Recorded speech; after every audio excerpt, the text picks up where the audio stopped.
Alors je sais que le discours que je viens de vous tenir peut paraître exagérément optimiste, surtout par rapport au pessimisme ambiant qui est fort. Mon réponse est en deux temps. D'abord, oui, je suis optimiste. Je suis optimiste parce que beaucoup de raisonnements qui sont faits dans ce domaine sont faits à technologie constante. On suppose qu'on ne va pas améliorer les technologies dans tous les domaines, et que donc, étant donné des technologies constantes et la population croissante et le réchauffement constaté, la catastrophe est là. Bon. Évidemment, ce n'est pas vrai que les technologies sont constantes.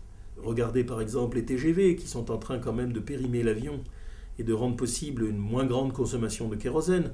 Regardez par exemple les moteurs électriques, les moteurs mixtes, les carburants alternatifs que les constructeurs automobiles considéraient avec commisération il n'y a pas longtemps et qui maintenant sont en train de percer et qui vont progressivement avoir une importance de plus en plus évidente. Ce que je veux dire par là, c'est que mon expérience de journaliste, c'est qu'il existe des trains qui arrivent à la gare à l'heure, c'est d'ailleurs l'immense majorité, et puis il y a des trains qui déraillent.